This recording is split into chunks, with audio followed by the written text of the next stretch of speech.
الصبح بدا من طلعته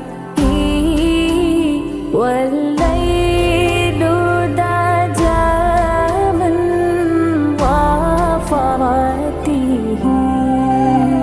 है नूर सहर चेहरे से तेरे।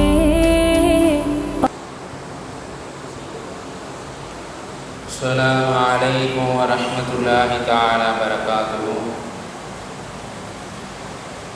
अल्हम्दुलिल्लाहि रब्बिल आलमीन वस्सलातु वस्सलामु अला सय्यिदिल मुरसलीन व अला आलिहि व सहबिहि अजमाइन। अम्मा बअद फ़क़द क़ाल अल्लाहु तआला फ़िल क़ुरआनिल अज़ीम व फ़िल फ़ुरक़ानिल मजीद बअद अऊज़ु बिल्लाहि मिनश शैतानिर रजीम। बिस्मिल्लाहिर रहमानिर रहीम। वअल्लम आदम अल-अस्माअ कुल्लहा सुम्मा अरदहुम अलल मलाइकति फ़क़ाल अंबिऊनी बिअस्माइ हाउलाइ इन कुंतुम सादिक़ीन। यु'तिल हिकमत फ़क़द ऊतिय खैरन कसीरा व मा यज़क्करु इल्ला उलुल अलबाब। क़ाल रसूलुल्लाहि सल्लल्लाहु अलैहि वसल्लम तलबुल इल्म फ़रीज़तुन अला कुल्लि मुस्लिमिन व मुस्लिमा। अल इल्मु इस्लामुल हयात। व क़ाल अलैहि सलातु व सलाम सदक़ल्लाहुल अलीयुल अज़ीम व सदक़ रसूलुन नबियुल करीम व नहनु अला ज़ालिका मिनश शाहिदीन व शाकिरीन। எல்லாம் வல்ல அல்லாஹ்வின் அருளும் அன்பும் மேலான கருணையும் நாம் அனைவர்கள் மீதும் வந்து சேரட்டுமாக. நமது உயிரிலும் மேலான முஹம்மது முஸ்தபா கண்மணி நாயகம் ஸல்லல்லாஹு அலைஹி வஸல்லம் அவர்களின் அன்பும் ஷஃபாஅத்தும் நாம் அனைவர்கள் மீதும் வந்து சேரட்டுமாக. நமது மனைவி மக்கள், நமது உற்றார் உறவினர், உலகத்தில் உள்ள முஸ்லிமான முஃமினான ஆண் பெண் அனைவர்களுக்கும் அல்லாஹ் உடல் சுகத்தை நிரந்தரமாக நசீபாக்குவானாக. மருத்துவமனை கஷ்டங்கள், மருத்துவமனை செலவுகள், பலாய் முசீபத்துகள், கொடிய தீராத நோய் நொடிகளிலிருந்து அல்லாஹ் நம் அனைவர்களுக்கும் நிரந்தரமான பாதுகாப்பை தந்து அருள் புரிவானாக. திடீர் மரணங்கள், வாகன விபத்துகள், நிலநடுக்கங்கள், நிலச்சரிவுகள் போன்ற பேர் இடர்களிலிருந்து அல்லாஹ் நம் அனைவர்களையும் முழுமையாக பாதுகாத்து அருள் புரிவானாக. இன்று துஆ செய்தவனாக என்னுடைய உரையை ஆரம்பம் செய்கிறேன். கண்ணியத்திற்கும் மதிப்பிற்குரிய அல்லாஹ்வின் நல்லடியார்களே, இஸ்லாமிய பெருமக்களே, அல்லாஹ்வின் மாபெரும் கிருபையால் அல்லாஹ்வால் நம் மீது விதியாக்கப்பட்ட புனிதமான கண்ணியமான ரமலான் என்னும் மாதத்தில் அவன் விதித்த நோன்புகளை நிறைவு செய்துவிட்டு அவனால் வாஜிபாக்கப்பட்ட ஈதுல் ஃபித்ர் என்னும் பெருநாள் தொழுகையை தொழுதுவிட்டு அடுத்த மாதத்திலே நாம் எல்லாம் இருக்கின்றோம். பெருமக்களே, ஷவ்வால், இந்த ஷவ்வால் என்னும் மாதம் இருக்கின்றதே, தமிழகம் முழுவதும் இஸ்லாமிய கல்வி கூடங்கள் திறக்கக்கூடிய மாதம் இந்த ஷவ்வாலுடைய மாதம். எங்கு பார்த்தாலும், தமிழகத்தின் எந்த திசைகளில் பார்த்தாலும் பெரும் பெரும் அரபு கல்லூரிகள், அரபு மதரசாக்கள், மக்தப் மதரசாக்கள் அந்த பாடம் ஆரம்பிக்கக்கூடிய மாதம், மார்க்க கல்வியை துவங்கக்கூடிய மாதம் தான் இந்த ஷவ்வாலுடைய மாதமாக இருக்கிறது.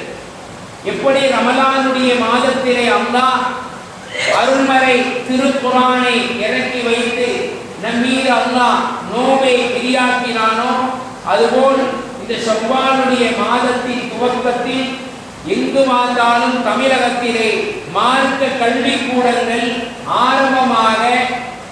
ஆரம்பிக்கக்கூடிய ஒரு தருணத்திலே எல்லோரும் மாணவர்கள் கூட்டமாக மதரசாக்களுக்கு செல்லக்கூடிய ஒரு தருணத்திலே தான் நாம் இப்பொழுது வீட்டிருக்கின்றோம். கண்ணியத்திற்குரிய அல்லாஹ்வின் நல்லடியார்களே, இஸ்லாமிய பெருமக்களை, உலகத்திலே இஸ்லாமிய பெருமக்கள் எங்கு பார்த்தாலும் இந்த மார்க்க கல்விக்கு எந்த அளவுக்கு முக்கியத்துவம் கொடுக்கிறார்கள், எந்த அளவுக்கு அந்த மார்க்க கல்வி நம்முடைய பிள்ளைகள் கற்றுக்கொள்ள வேண்டும், குர்ஆனை ஓதக்கூடியவர்களாக, குர்ஆனுடைய விளக்கத்தை விளங்கக்கூடிய பிள்ளைகளாக நம்முடைய பிள்ளைகள் இருக்க வேண்டும் என்று எத்தனை பெற்றோர்கள் தங்களுடைய மனதிலே எண்ணக்கூடியவர்களாக இருக்கின்றார்கள். பெருமக்களை, அல்லாஹ் மிகப்பெரிய ஒரு நியமத்தாக, மிகப்பெரிய ஒரு பாக்கியமாக குழந்தை பாக்கியத்தை நமக்கு கொடுத்திருக்கிறார். அந்த குழந்தை பாக்கியத்தை, அந்த குழந்தையை எப்படி அல்லாஹ்விடத்திலே ஒப்படைக்க வேண்டும்? மிகப்பெரிய ஒரு அமானிதம். நாளை மறுமை நாளிலே ஒவ்வொரு மனிதனையும் அல்லாஹ் நிற்க வைத்து கேட்பான், உனக்கு குழந்தை செல்வத்தை கொடுத்தேன், நல்லதை கற்றுக் கொடுத்தாயா, ஒழுக்கத்தை கற்றுக் கொடுத்தாயா, நல்ல குணங்களை, நல்ல பண்புகளை கற்றுக் கொடுத்தாயா என்பதாக அல்லாஹ் நாளை மறுமை நாளிலே ஒவ்வொரு பெற்றோர்களையும் நிற்க வைத்து கேள்வியை கேட்பான் என்பதை நாம் இந்த நேரத்திலே சிந்திக்க கடமைப்பட்டிருக்கின்றோம். நேற்றைய தினம் ஒரு விழா நடந்தது நமது ஊரிலே. ஒரு விழா, என்ன விழா என்றால் மூத்த ஆலிமை கண்ணியப்படுத்துவது. மூத்த ஆலிமை 50 ஆண்டு காலமாக கல்வி பணியிலே பேராசிரியராக, உஸ்தாதாக பணியாற்றி தங்களுடைய வயது ஓய்வு பெறக்கூடிய அந்த நேரத்திலே அவர்களை கண்ணியப்படுத்தப்பட்டது, அவர்களை சிறப்புப்படுத்தப்பட்டது. எத்தனையோ உலமாக்கள் அந்த மூத்த ஆலிமை கண்ணியப்படுத்தினார்கள், சிறப்புப்படுத்தினார்கள். தங்களால் முடிந்த பொருளாதாரங்களை கொடுத்து அவர்களை என்ன செய்தார்கள்? மரியாதை செய்தார்கள். மூத்த ஆலிமை கண்ணியப்படுத்தக்கூடிய ஒரு விழா. எதற்காக வேண்டி விழா எடுத்தார்கள்? எதற்காக வேண்டி அவர்கள் பாராட்டப்பட்டார்கள் என்றால், பெருமக்களை, அல்லாஹ்வால் வழங்கப்பட்ட இந்த மார்க்க கல்வி, அல்லாஹ்வால் கொடுக்கப்பட்ட இந்த குர்ஆனுடைய கல்வி, அல்லாஹ்வால் கொடுக்கப்பட்ட இந்த ஹதீஸுடைய கல்வி எவ்வளவு மகத்துவம் வாய்ந்தது, எவ்வளவு சிறப்பு வாய்ந்தது. அந்த கல்வியை அவர்களுடைய மனதிலே தாங்கி இருந்ததால் அவர்களுக்கு பாராட்டு விழா எடுக்கப்பட்டது, அவர்களை கண்ணியப்படுத்தப்பட்டது. பெருமக்களை, உலகத்திலே ஒரு மனிதன் கண்ணியப்படுத்தப்படுகிறான், உலகத்திலே ஒரு மனிதன் சங்கைப்படுத்தப்படுகிறான், உயர்வுபடுத்தப்படுகிறான் என்றால் அது மார்க்க கல்வியின் மூலமாகத்தான் ஒரு மனிதன் கண்ணியப்படுத்தப்படுவான். குர்ஆனுடைய கல்வியின் மூலமாகத்தான், ஹதீஸுடைய கல்வியின் மூலமாகத்தான் ஒரு மனிதன் உலகத்திலே கண்ணியம் செய்யப்படுவான் என்பதை நாம் நம்முடைய மனதிலே சிந்திக்க கடமைப்பட்டு இருக்கின்றோம். பெருமக்களை, உலகத்திலே கற்றுக் கொடுக்கக்கூடிய இந்த மதரசாக்களுடைய குர்ஆனுடைய கல்வி இருக்கிறது.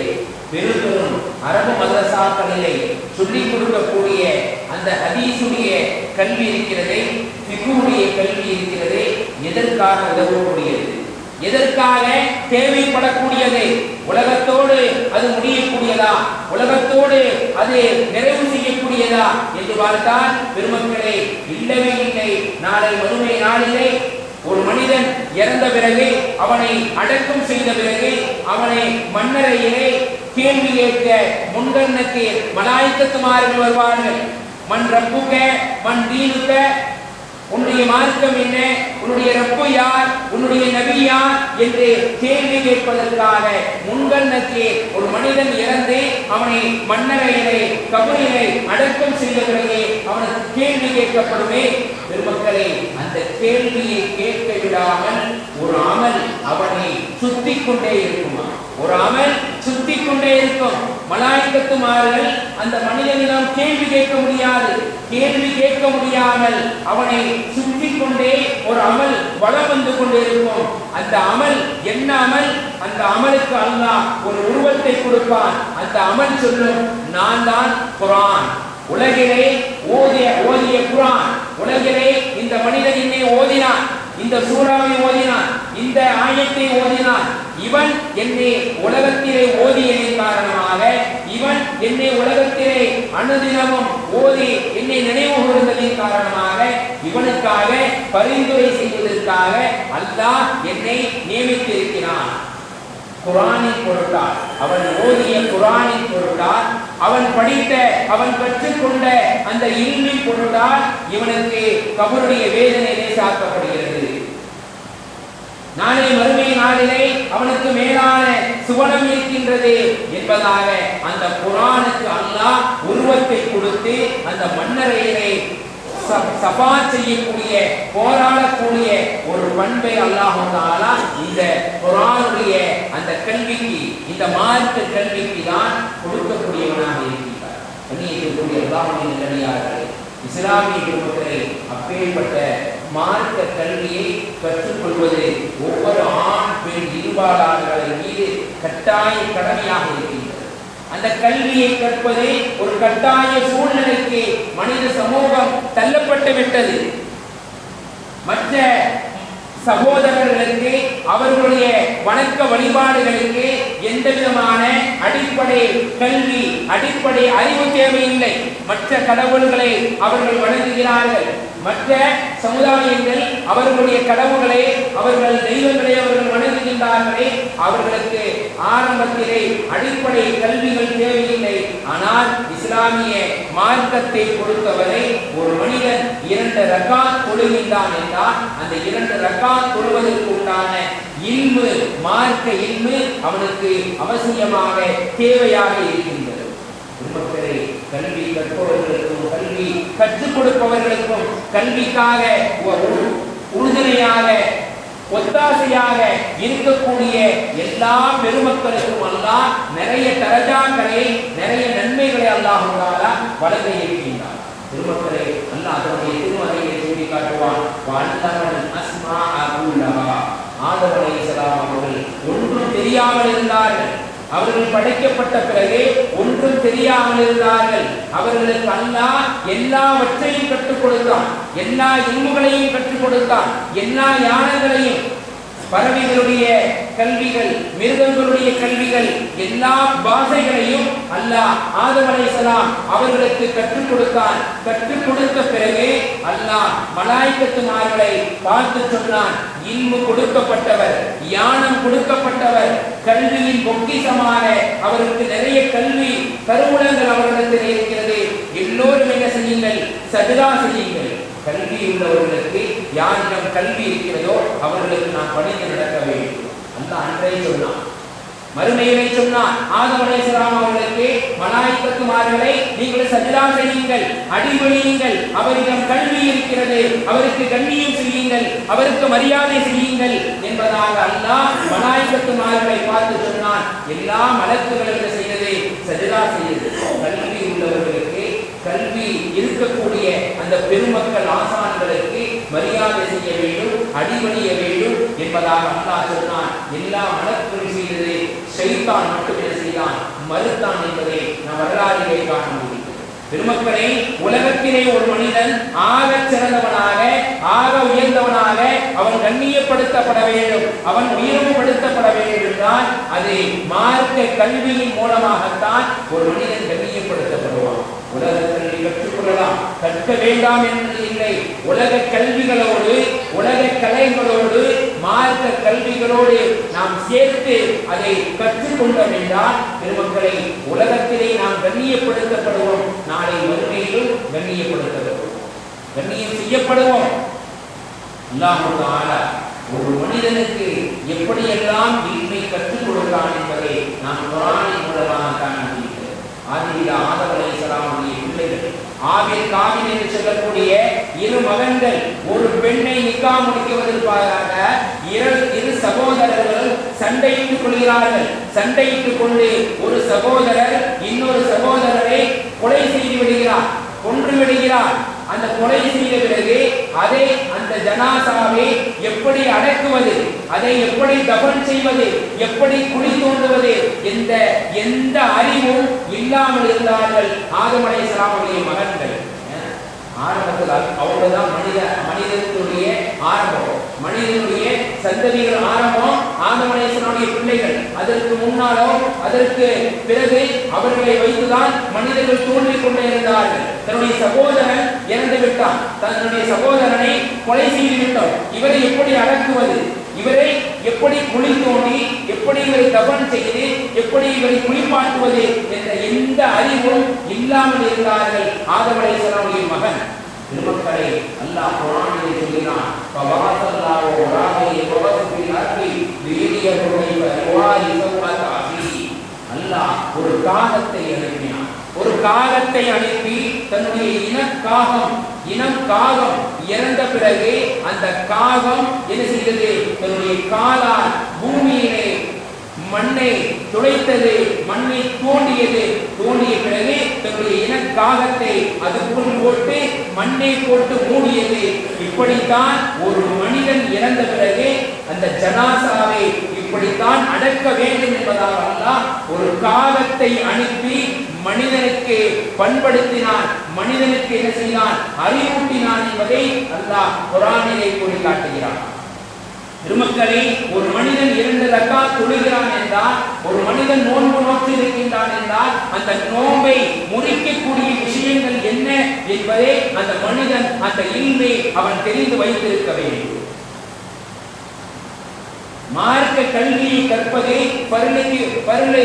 பருளாக இருக்கின்றது. ஒவ்வொரு மனிதனும் தெரிந்திருக்க வேண்டும். இருந்தாலும் ஒரு ஊரிலே ஒரு சில கூட்டங்கள் மார்க்க கல்வியை கற்றுக்கொள்ள வேண்டும்.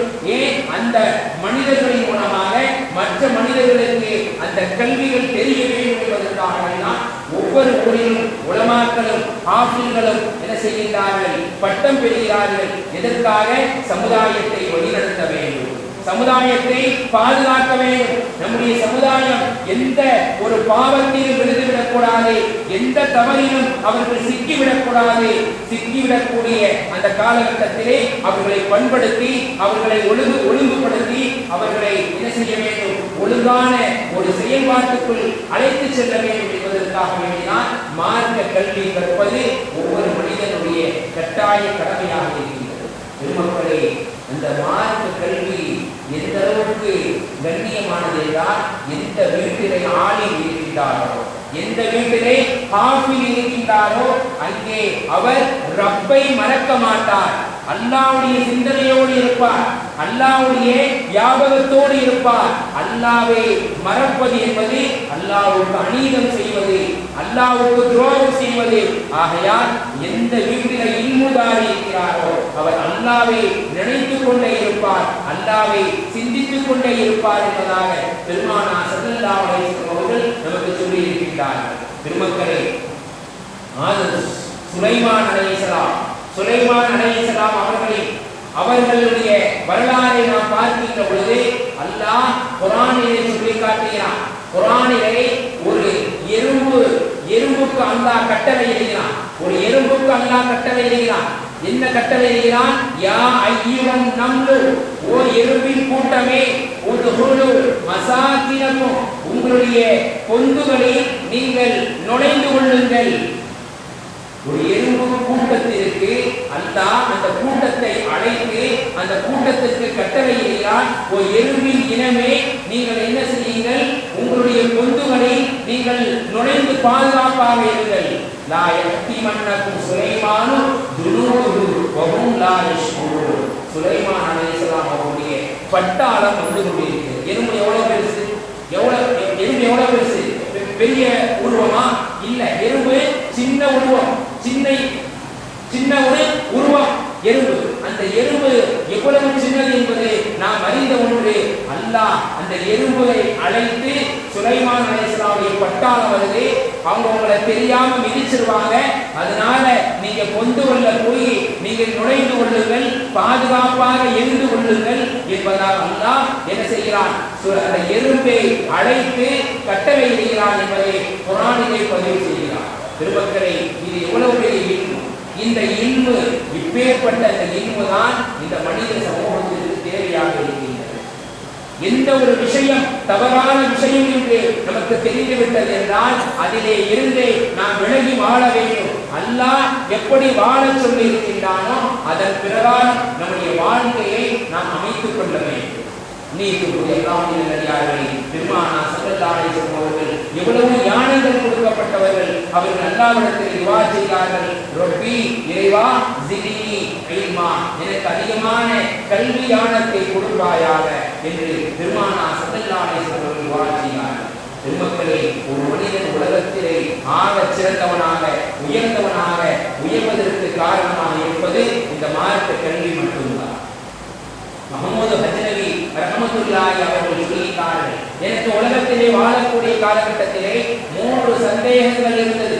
என்ன 3 சந்தேகங்கள்? என்னுடைய தந்தை சுபூத் அதீக் என்ற என்னுடைய தந்தை இருக்கிறார், அவருடைய மகன்தானா நான் என்ற சந்தேகம் எனக்கு நீண்ட நாட்களாக இருந்தது. காரணம், அவர் மிகப்பெரிய ஒரு அரசர், நான் சாதாரண ஒரு படை வீரராக இருந்தேன். நான் என்னை பெற்றெடுத்த தந்தைதானா இவர் என்ற சந்தேகம் எனக்கு அதிகமான நாட்கள் இருந்தது என்பதாக அவர் சொன்னார். இரண்டாவது சொன்னார், மார்க்க கல்வி கற்றவர்கள், மார்க்க குர்ஆனுடைய கல்வி கற்றவர்கள், ஹதீஸுடைய கல்வி கற்றவர்கள் நபிமார்களுடைய வாரிசுகள் என்பதாக ஹதீஸிலே சொல்லப்பட்டு இருக்கிறது. மார்க்க கல்வி கற்றால் அல்லாஹ் அவ்வளவு பெரிய அந்தஸ்தை கொடுக்கின்றானா? நபிமார்களுடைய வாரிசு என்பதாக சொல்லியிருக்கிறானே. பெருமக்களை, நாம் யோசிக்க வேண்டும். இந்த சந்தேகம் எனக்கு நீண்ட நாளாக இருந்தது என்பதாக முஹம்மது ஹஜ்னவி ரஹ்மத்துல்லாஹி அவர்கள் சொன்னார்கள். மூன்றாவது சொன்னார்கள், நாம் நன்மை செய்கிறோம், தீமை செய்கிறோம், பாவங்களை செய்கிறோம், நல்ல காரியங்களை செய்கிறோம், அல்லாஹ் நமக்கு சொர்க்கத்தை தருவானா இல்லை நரகத்தை தருவானா என்ற சந்தேகம் எனக்கு இருக்கிறது என்பதாக அவர்கள் சொன்னார்கள். பெருமக்களை, அன்றைய இரவுடைய நேரத்திலே மக்களுடைய குறையை கேட்டு அதை நிறைவு செய்வதற்காக உலா வந்து கொண்டிருந்தார்கள். அப்பொழுது ஒரு மாணவர் குர்ஆனை வைத்து ஓதிக் கொண்டிருக்கிறார், தெருக்களில் உட்கார்ந்து ஓதிக் கொண்டிருக்கிறார். அந்த மாணவரை அழைத்து கேட்கிறார்கள், இவ்வளவு ஓரமாக ஒரு பள்ளிவாசலிலே மதரசாக்களிலே உட்கார்ந்து ஓதாமல் இப்படி தெருவிலே மக்களுக்கு இடையூறு கொடுப்பதற்கு போல நீங்கள் உட்கார்ந்து ஓதுகிறீர்களே, பள்ளிவாசலிலே உட்கார்ந்து ஓதலாமே என்று சொன்ன பொழுது அந்த மாணவர் சொன்னார், இங்கேதான் வெளிச்சம் இருக்கிறது, அங்கே வெளிச்சம் இல்லை. எங்கே வெளிச்சம் இருக்கிறதோ அங்கேதான் உட்கார்ந்து கல்வியை கற்க முடியும் என்று சொன்னவுடன் உடனே அந்த அரசர் என்ன செய்தார், முஹம்மது ஹஜ்னவி ரஹ்மத்துல்லாஹி கட்டளையிட்டார், பள்ளிவாசலுக்கு விளக்கு போட வேண்டும், பள்ளிவாசல் இருட்டாக இருக்கக்கூடாது, வெளிச்சம் இருக்க வேண்டும், அங்கே கல்விகள் போதிக்கப்பட வேண்டும் என்ற சட்டத்தை அன்றைய தினத்திலே முஹம்மது ஹஜ்னவி ரஹ்மத்துல்லாஹி அவர்கள் கட்டளையிட்டார்கள். உடனே விளக்கு போடப்பட்டது. அங்கே அந்த மாணவர் உட்கார்ந்து கல்வியை கற்றார். அந்த இரவிலே அவர்கள் உறங்கக்கூடிய நேரத்திலே கனவிலே பெருமானார் ஸல்லல்லாஹு அலைஹி வஸல்லம் அவர்கள் என்ன செய்கிறார்கள், முஹம்மது ஹஜ்னவி ரஹ்மத்துல்லாஹி கனவிலே தோன்றி சுபூத் அதீக் மகனே, சுபூத் அதீக் மகனே என்பதாக பெருமானார் ஸல்லல்லாஹு அலைஹி வஸல்லம் அவர்கள் அழைக்கின்றார். இவர் உலகத்திலே வாழ்கின்ற பொழுது நான் இன்னாருடைய மகன்தானா, எனக்கு சந்தேகம் இருக்கிறது, நிறத்திலும் கோலத்திலும் வித்தியாசங்கள் நிறைய இருக்கிறது என்ற சந்தேகம் அவருக்கு இருந்தது. பெருமானார் ஸல்லல்லாஹு அலைஹி வஸல்லம் கனவுல அழைச்சு நீங்கள் இன்னாருடைய மகன்தான் என்பதாக அவர்கள் சொல்லிவிட்டார். திரும்ப இரண்டாவது சொன்னார்கள், அல்லாஹ் உங்களுக்கு சொர்க்கத்தை தருவானாக, அக்ரமல்லாஹு ஃபில் ஜன்னா, அல்லாஹ் உங்களுக்கு சொர்க்கத்தை கொடுத்து கண்ணியப்படுத்துவானாக என்பதாக பெருமானார் ஸல்லல்லாஹு அலைஹி வஸல்லம் கனவுல சொன்னாங்க. அவர் உலகத்தில் வாழ்வது அல்லாஹ் எனக்கு சொர்க்கத்தை கொடுப்பானா இல்ல நரகத்தை கொடுப்பானான்னு தெரியலையே என்ற சந்தேகம் இருந்துச்சு. அந்த சந்தேகம் அந்த கனவிலே தீர்ந்து விட்டது. திரும்ப மூணாவது சொன்னாங்க பெருமானார் ஸல்லல்லாஹு அலைஹி வஸல்லம், என்னுடைய வாரிசு உலமாக்கள் என்னுடைய வாரிஸ், அவர்களை நீங்கள் கண்ணியப்படுத்தியதை போல அல்லாஹ் உங்களை கண்ணியப்படுத்துவானாக. சொர்க்கத்திலே வைத்து அல்லாஹ் உங்களை கண்ணியப்படுத்துவானாக என்பதாக அங்கே பெருமானார் ஸல்லல்லாஹு அலைஹி வஸல்லம் கனவிலே அங்கே தோன்றி முஹம்மது ஹஜ்ரமி ரஹ்மத்துல்லாஹி அவர்களிடம் கூறினார்கள் என்பதை நாம் கிதாபுகளிலே பார்க்க முடிகிறது. கண்ணியத்திற்குரிய அல்லாஹ்வின் நல்லடியார்களே, இஸ்லாமிய பெருமக்களே, அந்த மார்க்க கல்வி யாரிடம் இருந்தாலும் அந்த கல்வியை கற்றுக் கொடுக்கக்கூடியவர் இல்லாதவராக இருந்தாலும் சரி, இருக்கக்கூடியவராக இருந்தாலும் சரி, பார்ப்பதற்கு பங்கரையாக இருந்தாலும் சரி, அவரிடமிருந்து ஒரு இல்மு, ஒரு கல்வி கற்றுக் கொடுக்கப்படுகிறது என்றால் அதை நாம் என்ன செய்ய வேண்டும்? உள்வாங்கிக் கொள்ள வேண்டும். இமாமுல் ஆலம் ரஹ்மத்துல்லாஹி அவர்கள் சொன்னார்கள், நான் ஹஜ்ஜுக்காக சென்ற பொழுது எல்லா விதமான கடமைகளையும் முடித்து விட்டேன். எல்லா விதமான கடமைகள், அரபாவிலே தங்குவது, ஜம்ரா அக்பாவிலே கல் எறிவது, தவாப் செய்வது, எல்லா கடமைகளையும் முடித்துவிட்டு முடி இறக்குவதற்காக ஒரு நாதகரிடம் உட்கார்ந்த பொழுது அந்த நாதகரிடமிருந்து சில விஷயங்களை நான் கற்றுக்கொண்டேன். என்ன விஷயங்கள் என்றால், நான் முடி வெட்டுவதற்கு கீழே உட்கார்ந்த பிறகு அந்த நாதகர் சொன்னார், கிபுலாவை முன்னோக்கி உட்காருங்கள். முடி வெட்டுவதாக இருந்தால், நம்முடைய முடி கீழே இறக்குவதாக இருந்தால் நீங்கள் கிபுலாவை முன்னோக்கி உட்காருங்கள். இதுதான் பெருமானார் ஸல்லல்லாஹு அலைஹி வஸல்லம் கற்றுக் கொடுத்தது என்பதாக ஒரு நாதகர் இமாமுல் ஆலம் ரஹ்மத்துல்லாஹி அவர்களுக்கு சொல்லி இருக்கின்றார்கள் என்றால் பெருமக்களை சிந்திக்க வேண்டும். இரண்டாவது சொன்னார்கள், அந்த முடி வெட்டுவதற்காக நான் இடது பக்கத்தை காட்டிய பொழுது, முடி வெட்ட ஆரம்பிக்கும் பொழுது இடது பக்கத்தை காட்டாதீங்க, வலது பக்கத்திலிருந்து ஆரம்பிங்க. மூன்றாவது சொன்னார்கள், அப்படி முடி வெட்டி கொண்டிருக்கின்ற பொழுது சும்மா வெட்டியாக இருக்கிறீங்க, இது புனிதமான நாள், ஹஜ்ஜுடைய நாள், இந்த நாள்ல தக்பீர் சொல்லிக் கொண்டே இருங்க, திக்ர் ஓதிக்கொண்டே இருங்க, நேரத்தை வீணாக்காதீங்க. நாலாவது சொன்னாங்க, எல்லா கடமைகளையும் முடிச்சிட்டீங்கல்ல, முடிச்சு நீங்க போகும் பொழுது 2 ரக்காத் தொழுதுட்டு நீங்க போங்க. ஒரு நாதகர் இமாமுல் ஆலம் ரஹ்மத்துல்லாஹி அவர்களுக்கு இந்த 4 விஷயங்களை கற்றுக் கொடுத்தார் என்றால் பெருமக்களை மார்க்க கல்வி, அந்த குர்ஆனுடைய கல்வி, ஹதீஸுடைய கல்வி எவ்வளவு முக்கியமானது, எவ்வளவு ஆற்றலுடையது. அந்த கல்வியை கற்றுக் கொடுப்பதற்கு நம்முடைய பிள்ளைகளை நாம் தயாராக்க வேண்டும். அதை ஒரு சடங்காக, அதை ஒரு சாதாரண ஒரு விஷயமாக நினைக்க கூடாது. உலகத்திலே கண்ணியம் இல்லை. சாதாரண சம்பளம் 15,000 10,000 தான் இமாம்களுடைய சம்பளம். துருவரிக்கக்கூடிய இமாம்களுடைய சம்பளம் ஆக குறைவு. ஆகையால் உலகத்திலே எந்த விதமான கண்ணியமும் இல்லை, உலகத்திலே எந்த விதமான அந்த கல்விக்கு ஒரு மகத்துவம் இல்லை. ஆகையால் நம்முடைய பிள்ளைகளை உயர் படிப்புகள் படிக்க வைப்போம் என்பதாக நாம் நினைக்கின்றோம். அல்ஹம்துலில்லாஹ், படிக்க வையுங்கள், டாக்டராக ஆக்குங்கள், இன்ஜினியராக ஆக்குங்கள். அதோடு குர்ஆனுடைய கல்வியும் கொடுங்கள், தக்வாவுடைய கல்வியை கொடுங்கள், இறை அச்சத்தை ஏற்படுத்தக்கூடிய கல்வி, உலகத்திலேயும் நாளை மறுமையிலேயும் கண்ணியப்படுத்தப்படக்கூடிய கல்வி இந்த மார்க்க கல்வி. அப்பேற்பட்ட மார்க்க கல்வியினுடைய கல்வி கூடங்கள் தான் இந்த ஷவ்வால் பிறை 10 அன்று தமிழகம் முழுவதும் மதரசாக்கள் ஆரம்பமாக உள்ளது. உங்களுடைய பிள்ளைகளை என்ன செய்யுங்கள், தயவுகூர்ந்து பள்ளி மதரசாக்களுக்கு அனுப்பி அதிகமான மாணவர்களை குர்ஆனை கற்றுக்கொள்ளக்கூடிய மாணவர்களாக, பேரன் பேத்திகளாக உங்களுடைய பிள்ளைகளை நீங்கள் ஆக்குங்கள். அல்லாஹ் நாளை வறுமையை இதற்கு மிகப்பெரிய தரஜாக்களை கொடுக்க வைத்திருக்கின்றான். வல்ல நாயன் நாம் அனைவர்களும் நம்முடைய பிள்ளைகளை மார்க்க கல்வியை கற்பதற்கும் கற்றுக்கொள்வதற்கும் அல்லாஹ் தஆலா அனைவர்களுக்கும் தௌஃபீக் செய்து அருள் புரிவானாக. வாஹிர் தவானா அல்ஹம்துலில்லாஹி ரப்பில் ஆலமீன். அஸ்ஸலாமு அலைக்கும் வ ரஹ்மத்துல்லாஹி தஆலா வ பரகாத்துஹு.